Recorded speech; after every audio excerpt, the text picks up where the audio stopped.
விஜய் டிவியில் ஒளிபரப்பாகி வரும் சிறகடிக்க ஆசை சீரியலில் இன்று வழக்கறிஞரிடம் செல்லும் விஜயா, முத்துவுக்குதான் இந்த விஷயம் முதலில் தெரியும் என்று கூற, முத்துவிடம் நான் பேச வேண்டும் என்று வழக்கறிஞர் கூற, விஜயாவும் முத்துவுக்கு கால் செய்கிறார். அம்மாவிடம் இருந்து கால் வந்ததை பார்த்து துள்ளி குதித்த முத்து, உணர்ச்சி பெருக்குடன் இருக்கும் காட்சிகள் இடம்பெற்றுள்ளன. இதை அடுத்து ரவி, சுருதி இடையே நீத்து செய்யும் தந்திரங்கள் குறித்த உரையாடல்கள் நடைபெறுகின்றன.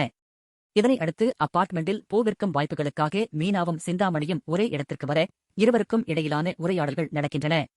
அதனை அடுத்து நீதிமன்றத்துக்கு வரும் முத்து, மீனா மற்றும் மனோஜ், விஜயா ஆகியோரிடம் விசாரணை நடைபெறுகிறது. இந்த விசாரணையின் போது மீனா தனக்குத்தான் உண்மை முதலில் தெரியும் என்றும், ஆனால் அதை ரோகிணி மிரட்டியதால் மறைத்து விட்டதாகவும் கூற, முத்துவும் நடந்ததை சொல்லுகிறார். இதனை அடுத்து ரோகிணியிடம் நீதிபதி விசாரிக்க, எனக்கு ஏற்கனவே கல்யாணம் நடந்தது உண்மைதான் என்று கூறுவதோடு இன்றைய எபிசோடு முடிகிறது.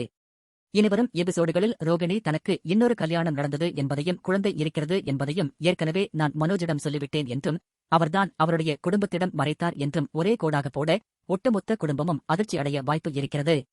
அது மட்டுமின்றி மனோஜ்க்கு கடை வைத்துக் கொடுத்தது நான் தான் என்றும், மனோஜ் ஒரு படித்து முட்டாளாக இருந்தார், நான் அந்த வீட்டிற்கு வருவதற்கு முன் அவனால் ₹1 கூட சம்பாதிக்க வக்கில்லாமல் இருந்தது, மேலும் அந்த கடையை கூட நடத்த தெரியாமல் லட்சக்கணக்கில் கடன்காரனாக இருக்கிறார் என்றும், தான் இல்லாவிட்டால் மனோஜின் வாழ்க்கை சீரழிந்துவிடும் என்றும், எனவே தன்னை மனோஜ் உடன் சேர்த்து வைக்க வேண்டும் என்றும் நீதிபதியிடம் ரோகிணி கேட்கலாம்.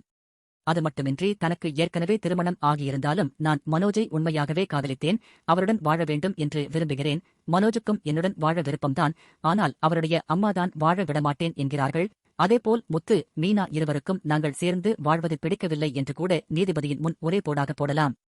மொத்தத்தில் ரோகிணி தன்னுடைய வாழ்க்கையை காப்பாற்றிக் கொள்ள எந்த எல்லைக்கும் செல்வார், இன்னும் ஆயிரக்கணக்கான பொய்களையும் சொல்வார் என்பது தெரிய வருகிறது.